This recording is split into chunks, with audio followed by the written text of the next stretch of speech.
बोलता हूं इसलिए कि न बोलूं तो अपराध होगा।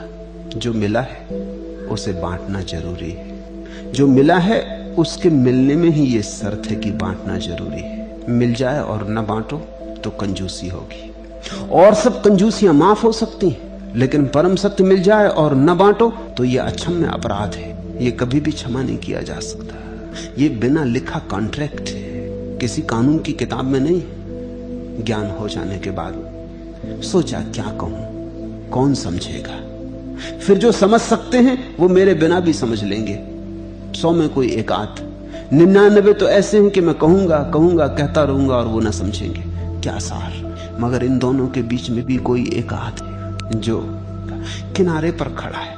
कोई धक्का दे देगा तो गिर पड़ेगा सागर में, किसी ने धक्का ना दिया तो खड़ा रह जाएगा।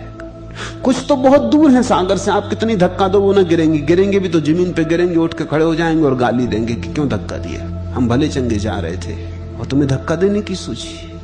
और कुछ हैं जो छलांग लगाने को तैयार ही है, उनको धक्के की जरूरत भी नहीं, वो छलांग लगा ही रहे हैं, उन्होंने तैयारी कर ही ली है।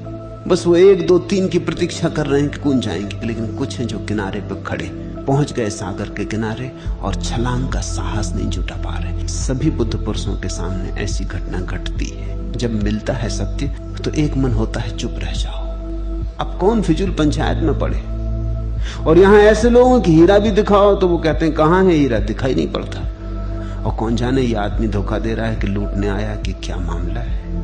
ईश्वर, आत्मा, निर्वाण, मोक्ष होते थोड़ी बातचीत है। किसी और को उलझाना, हम बहुत समझदार हैं, हमें ना उलझा सकोगे। कभी कभी ऐसे लोग आ जाते हैं जिन्हें हीरा दिखाना ही पड़ेगा। न दिखाओगे तो तुम भीतर ही भीतर खुद अपराध भाव से गड़े जाओगे। इसलिए बोलता हूं कि तुम मुक्त हो सको। बोलता हूं कि तुम बंधे हो न मालूम कितने प्रश्नों की जंजीरों से।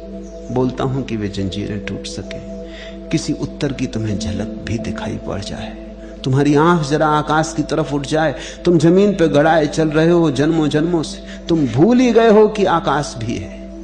बोलता हूं कि तुम्हें याद आ जाए कि तुम्हारे पास पंख हैं जिनका तुमने उपयोग ही नहीं किया। तुम उड़ सकते थे और नहीं उड़े, तुम उड़ने को ही बने थे और तुम नहीं उड़े। उड़कर ही तुम्हारी नियति पूरी हो सकती थी और तुम जमीन पर घसीट रहे हो। तुम घसीटने के लिए बने नहीं हो। इसलिए बोलता हूं। मैं तुमसे जो बोल रहा हूं उसमें कुछ विज्ञान है, जो मैं बोल रहा हूं उसमें कुछ मंत्र है। इन मंत्रों को अगर तुम समझ लो तो तुम वापस वहां पहुंच जाओगे जहां से आए हो, मूल स्रोत तक पहुंच जाओगे।